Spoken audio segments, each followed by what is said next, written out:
있었다? 그러면 이 사람이 받을 거에 대해서 이 아들하고 이 배우자도 똑같이 상속을 받을 수 있다. 얘 거를, 얘만 결격행위가 있고 얘가 죽었기 때문에 얘가 받을 거는 배우자나 자녀가 원래 상속해주는 것처럼 똑같이 받을 수 있다라는 얘기인 거예요. 여기 있죠? 부친이 조부보다 먼저 돌아가신 경우 모친과 자식은 공동으로 조부의 재산을 상속받을 수 있다라는 게 지금 여기 나오는 설명이에요. 자, 상속 결격. 방금 설명드린 것처럼 유언장 조작한다거나 그런 거 있죠? 상속인에 대해서 법정 사유가 발생하면 피상속인의 재산을 상속인이 갖고 가는 것을 막겠다. 그게 결격이라는 거거든요. 그 사유는 피상속인에 대해서 부덕하게 행위를 한 자, 뭐 이렇게 빨리 돌아가시게끔 뭐 약을 탔다든지 좀 나쁜 짓 한 사람, 그리고 유언장을 조작해가지고 부정행위를 했다든지 걔네한테는 상속재산 못 주겠다라는 게 상속 결격이에요. 효과는 뭐예요? 상속권은 없애는 거죠. 하지만 대습상속은 가능하다. 사망했으면 그 밑에 사람이나 배우자나 걔네한테는 준다라는 게 대습상속이었죠. 여기까지는 쉽게 넘어갈 수 있어요. 근데 만약에 상속인이 존재하지 않아요. 상속인이 없을 경우에는 우리는 어떻게 하느냐. 상속인이 없으면 그 재산 국가한테 그대로 기속이 돼요. 근데 무조건 그런 게 아니라 상속인의 존재가 분명하지 않아요. 그랬을 경우에는 법원에서 상속재산 관리인을 선임을 해요. 그리고 이런 사람이 죽었고 재산이 이만큼이고 자녀들, 즉 상속받을 사람이 있으면 와서 찾아가라 라고 공고를 하게 되죠. 그러고 났는데 찾아오는 사람이 없으면 어때요? 찾아오는 사람이 있으면 상속재산 관리인의 의무는 종결하게 되고 그 사람한테 주면 되는 거고, 만약에 사람이 없으면 상속인을 또 찾는 공고를 내야겠죠. 그렇게 해서 상속재산을 찾아야 되고, 그렇게 오랜 시간 동안 노력을 했음에도 불구하고 상속인이 나타나지 않으면 그때는 똑같아요. 국가의 재산을 귀속시키는 거죠. 여기서 특별연고자라는 게 있는데, 사실상의 배우자라든지 사실상의 양자라든지 피상속인을 오랫동안 보호했고 간호했다든지 이런 사람들을 우리는 특별연고자라고 봐요. 만약에 이제 돌아가셨다고 해서 상속인을 찾는 공고를 냈는데 그때까지 나타나지 않았어요. 그랬을 경우에는 법원에서 재량으로 사실혼에 있는 배우자라든지 피상속인을 보호했던, 간병했던 사람들한테 일정 비율만큼의 재산을 나눠주게 돼 있어요. 그건 특별연고자에 대한 설명이고요. 자, 이어서 상속분의 결정 부분 갈게요. 보시면 상속분 결정의 기본 원칙. 자, 이제 누구한테 갈지 생각 한번 했죠? 그럼 분배를 이제 어떻게 할지 여기서 볼 거예요. 아까부터 계속 말하죠. 유언에 의해서 가는 게 원칙이다. 유언장이 있으면 유언에 의해서 상속을 누구한테 할지를 정해가지고 주시면 된다. 근데 만약에 유언장이 없다. 그러면 뭘로? 법으로 정해져 놓은 상속분에 따라 가지고 일괄적으로 나눠주게 된다. 그때의 기본 원칙은 균분주의다. 받을 상속인들에게 똑같이 나눠준다. 그래서 자녀는 동일하게 1씩 나눠 갖게 된다. 자녀가 2명이라면 하나하나씩 나눠 갖게 된다. 그 말씀이죠. 근데 이때 만약에 배우자가 있으면 배우자는 돌아가신 분과 함께 재산을 형성해 놓은 기여도가 분명히 있을 거예요. 그래서 그분한테는 좀 더 재산을 많이 나눠준다. 그래서 원래 받아야 될 1의 비율에서 5화를 가산해서 준다라는 거죠. 즉 계속 아버님만 돌아가셔서 죄송하긴 한데 일단 아버님이 돌아가셨어요. 그럼 여기에 아들이 하나 있고 딸이 하나 있고 이제 엄마가 이렇게 있어요. 그랬을 경우에 이분의 재산을 누가 하나 부모님, 그러니까 엄마랑 아들하고 딸하고 하나씩 갖고 가면 된다. 그때 여기 엄마는 5%를, 그러니까 50%를 가산해 준다. 결국 비율은 1.5, 1 이런 식으로 나눠 갖게 된다 라는 거죠. 굉장히 중요해요. 배우자는 어떻게 5화를 가산한다. 이 얘기를 계속 드리는 이유가 뭐다? 시험에 계산하는 문제가 나오기 때문이에요. 얘가 머리에 각인되어 있어야지 숫자 나오는 문제가 있으면 우리가 풀 수 있어요. 여기서 자녀들을 이렇게 받아야 되는데 받아야 될 딸이 또 대신에 딸의 자녀가 또 있어요. 즉 손자애가 있는 거잖아요. 손자가 있으면 대습상속에 의해서 원래 받아야 될 딸이 있는데 그 딸이 사망을 했다거나 결격 사유가 됐다면 그 피대습상속인의 상속분을 누가 받게 된다? 손자가 받게 된다. 일만큼을 손자가 또 받게 되는 거예요. 결국 할아버지가 돌아가심으로써 할머니가 1.5를 갖게 되고 삼촌이 1을 갖게 되고 그 밑에 손자가 다시 엄마의 비율만큼 1만큼 비율을 갖고 가게 된다. 이게 가족관계가 얽혀 있으면은 계산하기 복잡해지니까 기본적인 이 틀만 알고 가시면 될 것 같아요. 자, 이제 사례를 한번 볼게요. 피상속인 A씨는 건물을 배우자하고 딸한테 50%씩 유증을 하기로 했는데요. 그 전에 일단 A라는 사람의 상속재산은 건물 말고도 현금이 18억이 있었고요. A의 법정 상속인은 배우자, 장남, 차남, 딸 이렇게 총 4명이 되겠죠.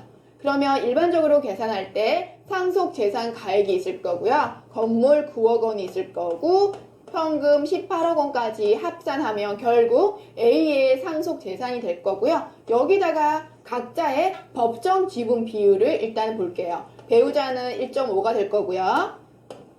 자녀 같은 경우는 추가로 다 똑같이 비율을 계산하기 때문에 아들 하나, 딸 하나 이렇게 되겠죠. 이 비율만큼 배우자는 1.5만큼 갖고 가게 될 거고 아들이라면 장남 하나, 차남 하나, 딸 하나 이런 식으로 금액을 계산하게 될 거예요. 그러면 밑에 나온 것처럼 배우자는 9분의 3만큼 갖고 가게 될 거고요. 그러니까 장남, 차남, 딸은 똑같은 법정 지분 비율을 갖고 있기 때문에 9분의 2씩 가지고 가서 총 9라는 숫자를 맞추게 되겠죠.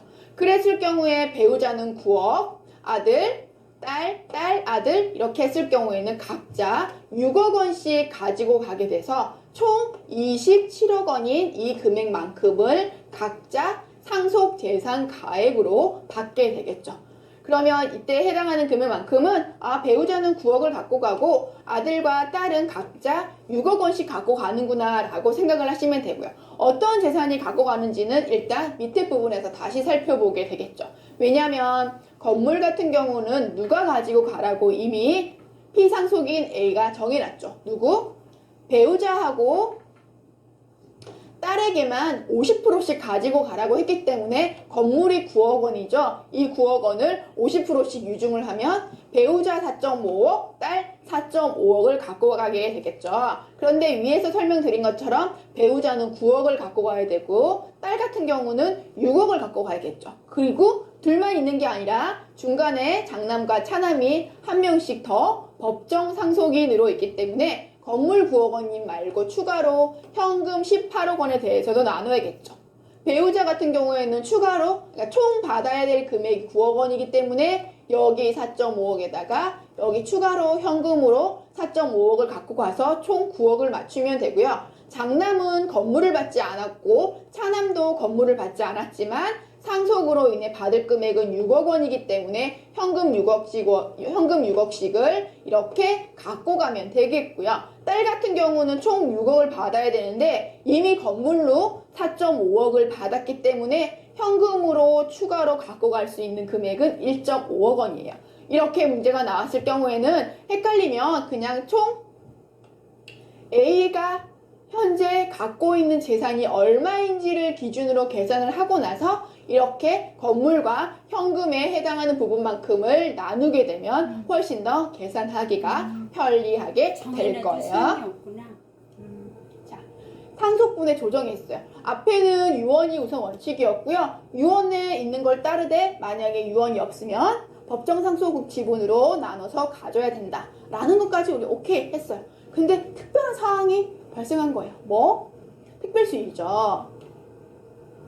특별수익자는 누가 있냐면 공동으로 상속을 받겠죠. 배우자와 자녀가 여러 명이었어도 얘네를 다 합산해서 우리는 공동상속인이라는 표현을 하죠. 공동상속인 중에서 피상속인으로부터 재산의 증여 또는 유언에 의해서 증여를 받기 위한 사람을 우리는 특별수익자라고 해요.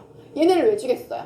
혹시나 이제 결혼을 한다든지 또 이제 학교를 마치지 못했다든지 사업 자금을 좀 더 준다든지 이랬을 경우에는 특별 수익으로 보는 거죠.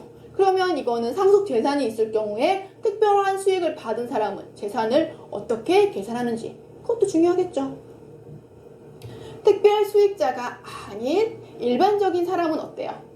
상속 재산에서 특별 수익도 다 합산해가지고 상속분 있죠? 막 1.5, 1 이렇게 얘기하는 거. 그만큼을 할 때 특별 수익도 상속 재산에 합산해서 계산을 해가지고 비율만큼 나눠주면 돼요. 그리고 진짜 특별하게 저 돈을 받았던 사람들 있죠? 그 사람은 상속 재산에서 저 특별 수익을 합산하는 거예요. 그래가지고 나의 법정 지분율만큼 계산을 해요. 그럼 이만큼 받아야 되잖아요. 근데 내가 그 전에 이미 특별 수익을 받은 게 있다. 그럼 그거 빼고 나머지 금액만 내가 상속 재산으로 가지고 가면 된다. 여기서 특별 수익자는 부족한 부분의 한도에서 상속분을 더 받게 되는 거예요. 부족한 부분의 한도에서 내가 이만큼 상속분이 있으면 거기서 특별 수익을 뺀 나머지에서 그 금액만큼은 추가로 받게 되는 거죠. 결국은 특별 수익자는 뭐예요? 내가 부모님으로 피상속인으로부터 받을 재산, 상속 재산을 미리 땡겨받았다고 봐서 그걸 사전 증여의 느낌으로 합산시켜주고 법정 지분율만큼 나눠줘요. 나눠주고 나서 그만큼만 받아야 되는데 그것보다 더 많이 받는 게 아니라 이 특별 수익만큼은 빼고 추가로 더 받게 되는 거죠. 특별 수익하고 기여분하고는 조금 다른데 특별 수익은 약간 사전 증여의 느낌이다. 그 정도로 이해하시면 되고요. 사례를 한번 보시면 일단 돌아가신 분이 상속 재산이 9억이 있었어요. 그중 자식이 3명이에요.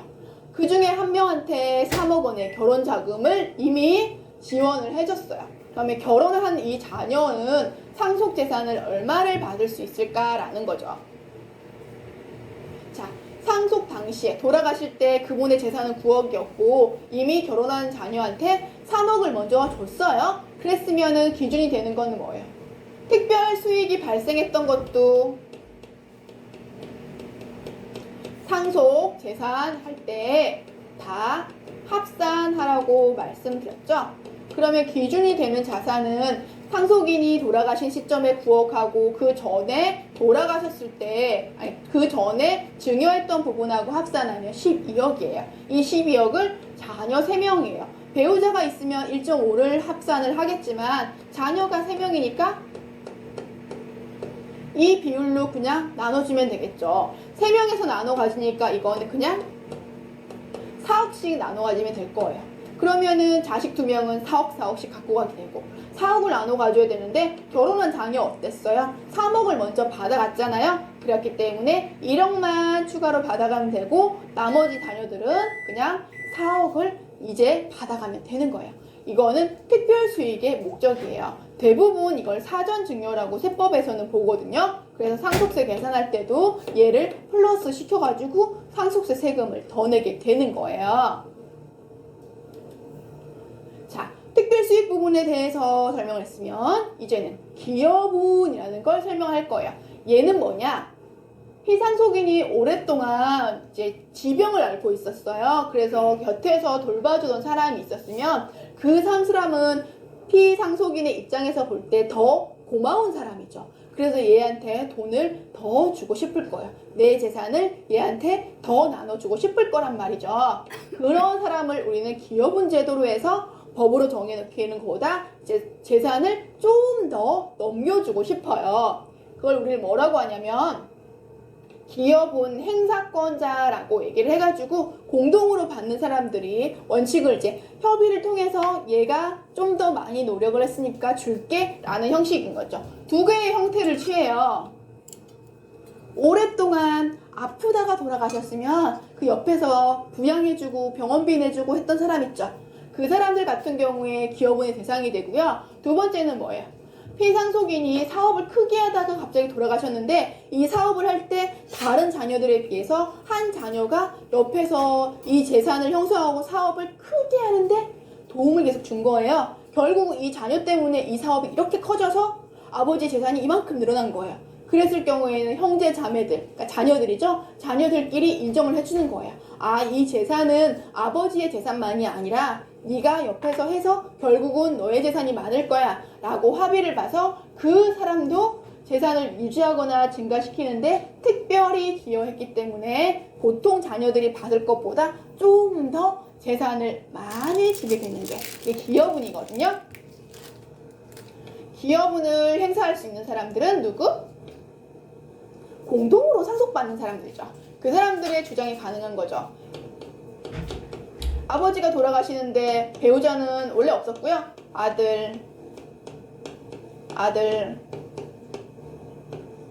딸 이렇게 있었어요. 그럼 아버지가 갖고 있던 재산에 대해서 아들, 딸 이렇게 3명이서 나눠 가져야 되는데 봤더니 아버지가 오랫동안 아프셔가지고 쥐병으로 있었는데 여기 간병인이 있었어요. 간병인 되게 고생했어. 그럼 이 사람은 이 아버님을 하는데 조금 더 기여했다고 봐서 재산을 더 줄 수도 있고요. 이 아들, 딸 같은 경우 사업을 이렇게 크게 하셨는데 그때 우리가 많이 도움을 주지 못했지만 큰아들 같은 경우는 옆에서 사업을 확장하는데 도움을 줬다. 그럼 공동상속인이 얘네 세 명이잖아요. 이 셋이서 협의를 하는 거예요.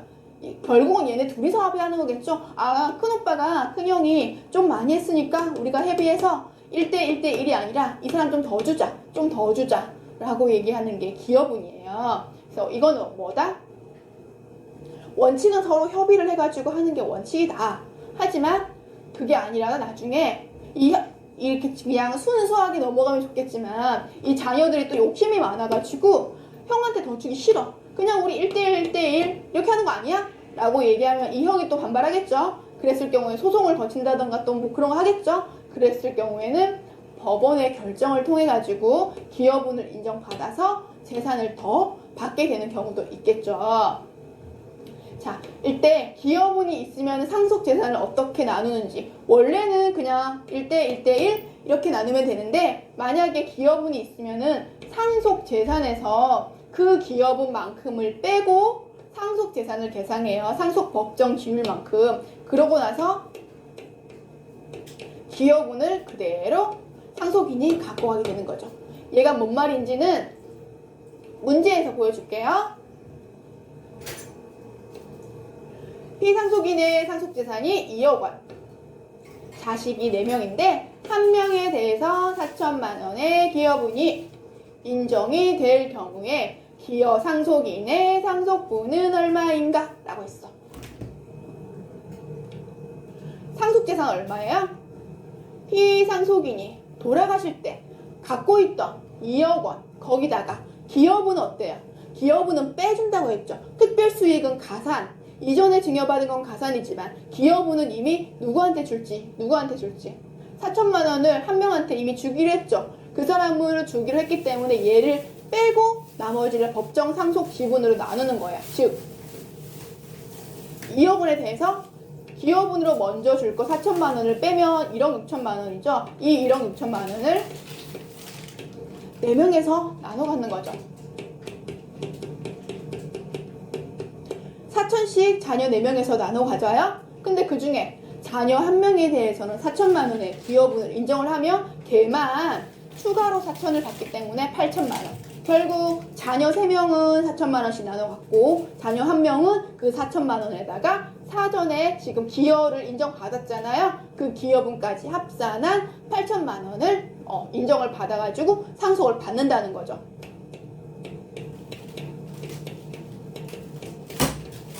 특별수익, 기여. 얘네 두 개는 어때요? 기여분은 상속재산 계산할 때 빼고 계산했고 특별수익은 상속재산 계산할 때 더해서 계산했죠. 어떤 형태가 있었을 경우에 사전에 증여를 했었으면 재산에 플러스해서 다른 자녀들도 같이 나눠 가지게끔 하고 기여분 같은 경우는 어때요? 그 전에 기여한 행위가 너무 크다면 상속재산에서 좀 빼서 그 사람한테 혜택을 좀 더 주는 거 그게 기여분이에요. 두 개는 계산하는 문제 충분히 나올 수 있어요. 사례를 왜 풀어드렸는지 아시겠죠? 사례에 나오는 문제 정도는 확실하게 잡고 가셔야지 시험 문제에 나오면 절대 안 틀려요.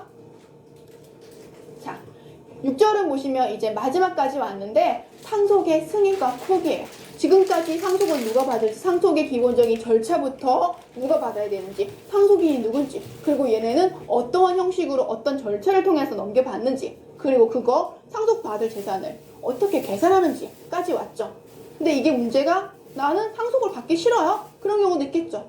그때는 어떻게 하는지를 볼 거예요. 6절은 상속의 승인과 포기예요. 상속의 경우를 보시면 상속의 자유와 상속인의 선택권이라고 얘기하고 있어요. 일단